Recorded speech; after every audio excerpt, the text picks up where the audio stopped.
Actualité du jour chez Kivu Morning Post, voici les principaux titres. Le lieutenant général Philémon Yav, ancien commandant de la 3e zone de défense du FARDC, rejette les accusations de l'auditeur général et affirme n'avoir reçu aucun message contre les pays de l'entourage de James Kabarebe. Et puis, en séjour à Goma, Denise de Saouchoy a demandé pardon aux femmes du Nord Kivu le 28 janvier pour ses anciennes déclarations humiliantes et poursuit sa visite de réconciliation. C'est tout pour les titres, bienvenue dans les détails.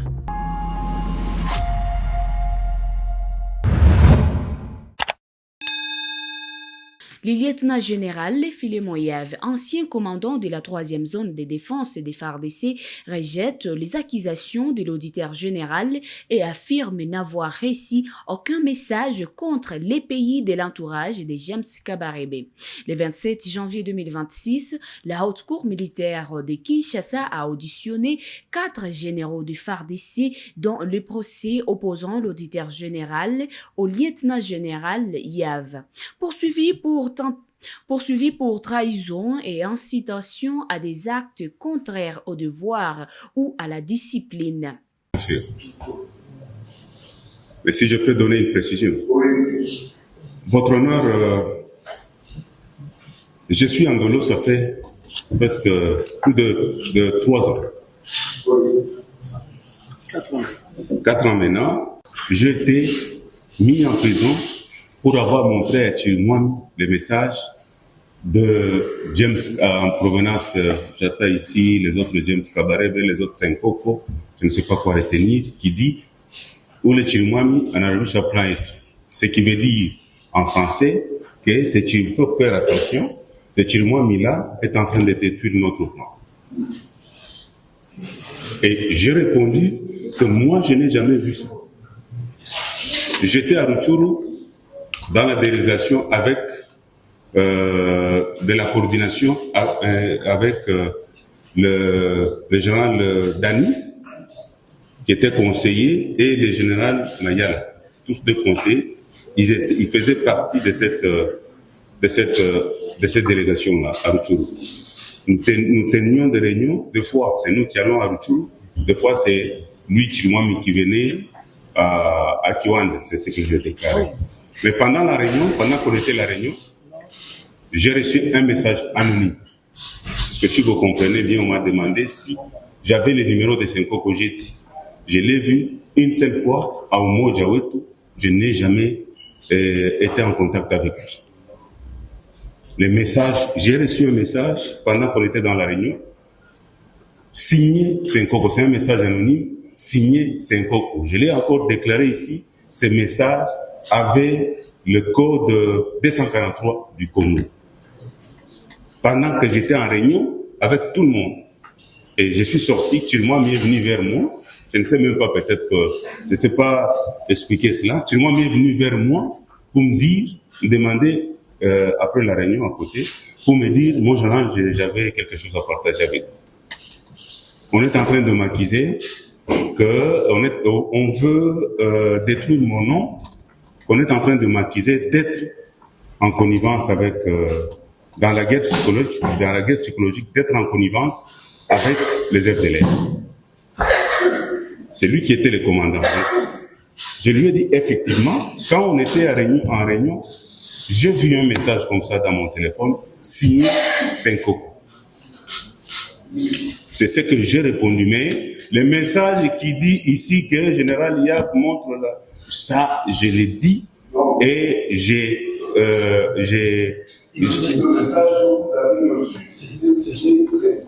signé Senko. C'est un message anonyme, votre nom. Anonyme, c'est si vous avez, je ne connais pas, qui n'est même pas enregistré dans mon téléphone. Ouais. C'est-à-dire un numéro sans nom. Puisque si vous avez enregistré un nom dans le téléphone, quand il vous envoie, le nom sort que c'est telle personne qui vous envoie. Mais c'est un message anonyme. Un message anonyme que j'ai vu quand on était en réunion, que j'ai partagé avec tout le monde dans ce sens-là. Ouais. Et en échangeant avec Chirimoami, je profite aussi de vous dire que, en échangeant avec Chirimoami me rapporte aussi que non, j'ai reçu aussi un message que les Rwandais vont commencer à nous éliminer un par un. Chirimoami me conseille de ne plus faire la route pour Goma. Désormais, il faut aller à Goma par hélicoptère. Donc, Code 46, si vous lisez, c'est ce qui est dit par lui-même, Chirimoami déclare. Mais quand je viens, on me dit d'accepter les messages, Chirimoami détruit notre... Je ne sais pas.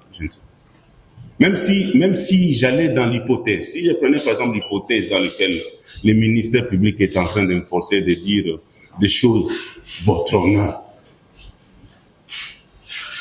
honorable membre de la commission, de la composition, votre honneur, en mourant commandant 3e jour, je reçois un message, je suis en connivence avec une puissance, c'est ce qu'on veut, l'hypothèse de... Je prends le téléphone, on me dit, mais le monsieur là qui est là, il est en train d'abîmer notre plan. Je prends encore le téléphone là, comme un petit soldat, je viens, c'est celui qu'on accuse qu'il abîme notre plan, je lui montre, regarde, toi tu es en train d'abîmer notre plan. Mais, quelle logique?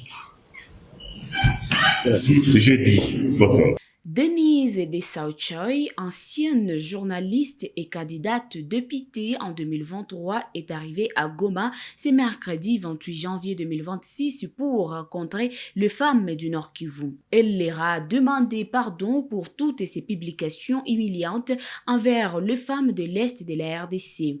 L'influenceuse et opposante au régime de Kinshasa effectue à Goma une visite de réconciliation auprès des femmes de l'Est du pays. Suivant. C'est le message de pardon. C'est le seul message qu'il y a. Vous savez, j'ai été utilisé comme fer de lance de la communication entre les tribus ethnies. Et lorsque j'ai été arrêtée, lorsque je suis entrée dans la salle d'opération plusieurs fois, j'avais demandé à mon Dieu, si j'y sors vivante, je viendrai jusqu'ici pour venir demander pardon. Ça ne m'enlève rien, ce n'est pas que je suis petite, c'est de la grandeur et ça s'appelle la résilience. La capacité de reconnaître que j'ai fait du mal à des personnes, quel que soit ce qui est en face de moi, en tant que mère, éducatrice des nations, je ne pouvais qu'avoir la maîtrise des soi. Ainsi, pour les avoir blessées à chaque publication, elles viennent, j'ai compris, la seule mission, c'était de venir demander pardon à toutes ces femmes qui sont disséminées partout dans le monde, mais à celles qui sont ici à Goma, avec des gens pour lesquels nous nous sommes pris la tête sur Internet. Et donc, je me suis dit, ça avait commencé ici, ça va terminer ici, et puis je veux continuer ma vie.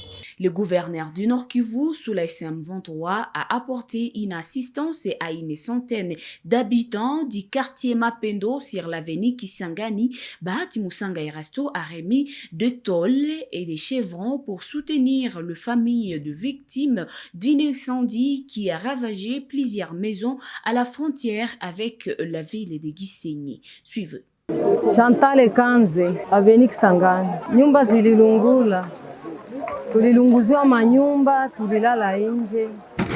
Tunashukuru Mungu, tunapata msaada. Mungu awabariki kabisa. Tunapokea manjanja 10 na sima, manjanja 12 na sima 10 na mfuko wa mchele. Tunashukuru, waendelee milele na milele, watuchunge. Shida tuko nayo na sasa kwenye tuko sahi. Kuanzia jana usiku kwa sasa jinsi tu tunafurahi kwanza kutupokea na hivi ni shangazi vraiment atenionaka depuis tunatoka.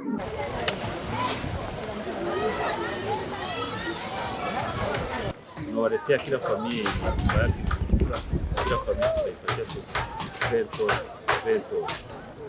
manjaga vento na chakula tunawapatia kila mtu kwa mchele na kila mtu tunampatia 10 kiasi. Watajenga kama wanaweza wabadilisha, wasitie mbao, wajenge brike nje yenye haitalungula fasili. Ndio tutatafuta kadastre, kwani shida yenye walipata ungekuwa kuko barabara kama watu walipata jinsi ya kuzimisha hivyo. Hivi kenye tutafanya ni kutengeneza hii barabara, tuwaombe population wafungule barabara, kwani makartie mkwe maaveni mkwe mabarabara. Ya kwanza ni kufundisha raia, ndio ya kwanza, kuwafundisha uzuri ya barabara, kwani barabara mkartie. Ya pili, vizimia moto tuko navyo, tutaongezea vizimia moto vikwe vya mingi, kwani kulungura Goma manyumba ni kila siku, kwani manyumba ya Goma ni mbao. Kwenye kuna jengo mbao ni kama essence, ukitia kidogo inawaka, ukikutana na moto kidogo inawaka. Sur instruction du gouverneur Bahati Musanga Erasto, le maire adjoint de Goma, Désiré Ngabo Kisuba, a formellement interdit toute pratique liée à l'autochtonerie dans les secteurs fonciers de la ville. Cette mesure vise à lutter contre les conflits fonciers et à garantir un accès équitable à la terre pour tous les habitants de Goma. Suivant. Ndani ya ville ya Goma hakuna wa autochtone. Parce que ukiangalia même l'organisation administrative d'une ville, kunakuwa maire, kunakuwa wa bourgmestre, kunakuwa wa chef de quartier, wa chef de cellule, kunakuwa wa chef d'avenue, kunakuwa wa nyumba kumi. Sione kwa hii watu wote hapa kama kufasi ambapo umeona wanasema wa autochtone. Na hii autochtone ndani ya ville ya Goma imekuwa la base ya shida nyingi sana. Watu wengi wameibwa maparcele zao. Parcelle moja wako naenda wanaiuzisha 3, 4, 5 fois na imeleta mizozo. Utakutana watu wanaikala iko ndani ya nyumba ila 30 pale, iko na madokuma zote za leta. D'un coup quelqu'un anatoka de nulle part, anafika anamwambia no, mimi niko autochtone wa hii entité yote hapa. Na watu wananyang'anywa maparcelle. Certains politiciens verraient aussi une période ya pouvoir ya Chilombo hapa. Walikuwa nakamata watu wanawatumikisha swa ndiza des autochtones juu waweze nyanganya watu wengine maparcele zao. Na ile malalamiko imefikia sana chama cha AFC M23, chama cha mabadiliko, chama cha raia. Malalamiko imefikia sana gavana wetu Bahati Musanga Erasto. Na njoo ametuinstruire sisi kama mairie kuweza kusema tusisikie tena ile mambo ya wa autochtone ndani ya mji wa Goma. Matière coutumière njoo kuna kwa autochtone. Dans les territoires de Nyiragongo on peut comprendre. Dans le territoire de Masisi, parce que huko matière coutumière on peut comprendre, mais dans la ville mambo ya autochtoni haiko tena, na mtu yeyote ambaye tutasikia kuna jita autochtone ndani ya mji wa Goma atafungwa vikali na atazibiwa kabisa. Watu wakuwe prudent, mtu yeyote asikwe kutracasser son disant que ni autochtone mu ville ya Goma. Je dis bien dans la ville de Goma, parce que ukaenda côté Mugunga, ukaenda côté ya commune ya quartier Lac Vert, les gens souffrent. Les gens souffrent, je ma vitu ya autochtone. Dans le quartier de Mugunga, ma parcelle ziko na nyanganywa ovyo. Wanakuzisha parcelle sai 2 jours après akamata anauzisha mtu mwingine, 3 jours après anauzisha mtu mwingine, mnajiretrouver watu 5 kwa parcelle moja. Na ile desordre gavana amesema hapendi tena aisikie ndani ya mji wa Goma. Na mtu yeyote ambaye atakuwa victime wa wale wa autochtone, mtu yeyote ambaye atakuwa victime wa wale wa autochtone, apite ku quartier, apite ku avenue, apite ku commune, apite ku mairie kwa dénoncer ile kitu, na ule swandi za autochtone ambaye atakuwa amemtrakase atashikuta amefungwa. À Butembo, l'Université catholique du Graben, ICG, a inauguré à Butembo le nouvel amphithéâtre Monseigneur Sikuli Paluku Melchisedek. L'ouvrage peut accueillir 1000 étudiants. Il a coûté $184 349 070 et vise à améliorer les conditions d'enseignement et d'apprentissage.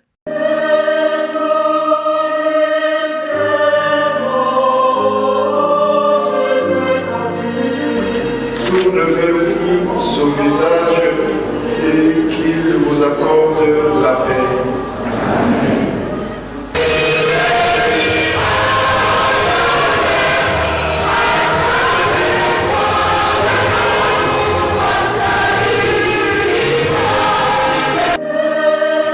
Très heureux.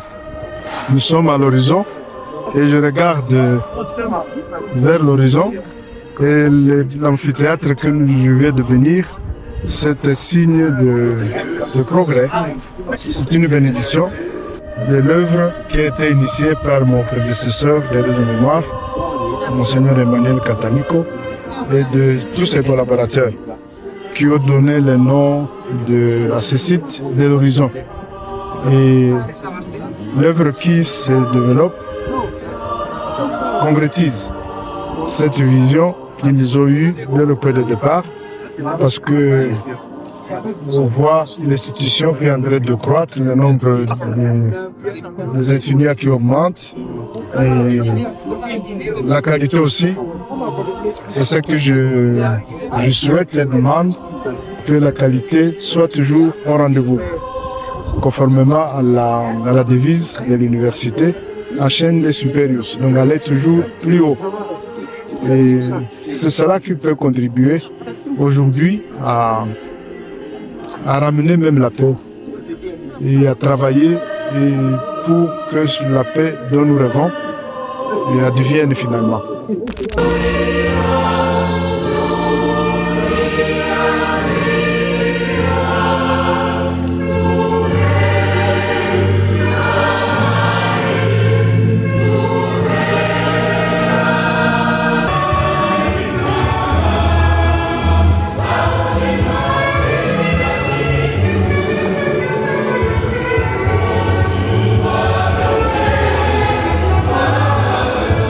Kolwezi, les habitants du quartier Bel-Air dans la commune de Dilala, en ville de Kolwezi, peinent à récolter leurs champs à cause d'une pollution présumée des eaux et de l'entreprise Rwashi Mining. Certains cultivateurs abandonnent leurs jardins, leurs cultures jaunissent et leurs sols se dégradent progressivement. Reportage. Dans les quartiers Bel-Air, l'agriculture des substances, source de revenus de certaines familles, est aujourd'hui gravement menacée. À quelques mètres des installations de l'entreprise Rwashi Mining, les petits champs et jardins ne produisent presque plus. Selon les riverains, depuis plusieurs mois, les cultures dépérissent progressivement. Les maïs, les maniocs, la canne à sucre, les gourges, les papayas et d'autres plantations se dessèchent avant maturité. Les sols autrefois fertiles est devenu appauvris, improductifs, compromettant ainsi considérablement le bien-être de ces populations lualabaises. Cette dégradation agricole s'inscrit dans un contexte de pollution environnementale présumée. Les habitants évoquent des écoulements de substances acides, des poussières et des émanations de gaz provenant des installations de l'entreprise Rwashi Mining. Alertés par ces plaintes répétées, les autorités provinciales ont effectué une descente sur le terrain. Les ministres provinciaux de l'agriculture, pêche, élevage, développement rural et affaires foncières, accompagné de son collègue des mines et environnement, a tenu une séance de travail avec les responsables de Rwashi Mining. À cette occasion, Jean-Pierre Kalinga Mupatay a insisté sur la nécessité de préserver les terres agricoles et les infrastructures communautaires, rappelant que l'exploitation minière ne peut se faire au détriment de l'environnement ni de la survie des communautés locales.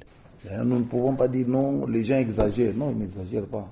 Parce qu'avant, quand vous n'aviez pas démarré votre usine, il n'y avait pas de plaintes.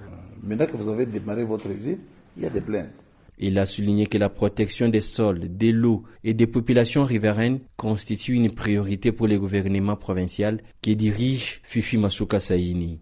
La société est là, pas seulement pour faire des bénéfices, c'est aussi essayer d'améliorer les conditions de vie des gens que vous avez trouvés. C'est ce qui est important. Donc ne soyons pas trop sur la défensive, mais essayons ensemble de voir qu'est-ce que nous pouvons faire pour améliorer et les conditions de la société et les conditions de toute la population qui est tout autour de la société. Séance tenante, Jean-Pierre Kalinga Mupatay et Nicodème Ouamana ont recommandé le prélèvement d'échantillons des sols, d'eau et si nécessaire des résidus végétaux, afin de déterminer les niveaux réels de pollution. Une commission technique multisectorielle composée d'experts des deux ministères a été mise en place pour analyser les résultats et formuler des recommandations. De son côté, l'entreprise Rwashi Mining affirme attendre les conclusions des analyses des laboratoires avant de passer à une nouvelle étape en vue d'identifier des mesures appropriées. Le phénomène folio qui spolie le bien immobilier et foncier de l'État et de privé sera bientôt éradiqué. Depuis mardi 27 janvier, Eli Léon Ndomba Kabea, premier président de la Cour de cassation, réunit le ministre et responsable judiciaire pour en discuter. Le ministre de la Justice, Guillaume Ngefa, salue cette initiative qui vise à démanteler les réseaux mafieux.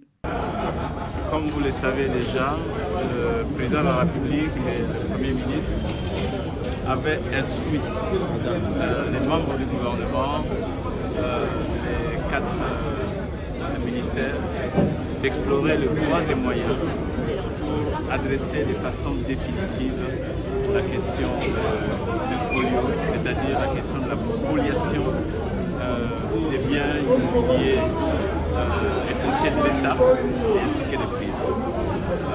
Depuis lors, un cadre de concertation a été mis en place qui regroupe le ministère des Affaires foncières, le ministère de l'Urbanisme, le ministère des Infrastructures, la Justice ainsi que l'agence en charge de la protection des biens immobiliers de l'État. Et ces cas de concertation continuent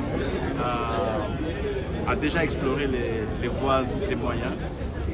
Et aussi c'est dans ces cadres-là aussi que nous avons aujourd'hui la loi scellée. C'est une nouvelle loi qui révolutionne d'ailleurs la loi foncière immobilière dans notre pays, qui sert de cas de concertation. Et c'est dans ces contextes-là que nous avons salué l'initiative prise par le premier président de la Cour de cassation. Vous savez, la question de spoliation, ce n'est pas seulement une question administrative, politique, etc.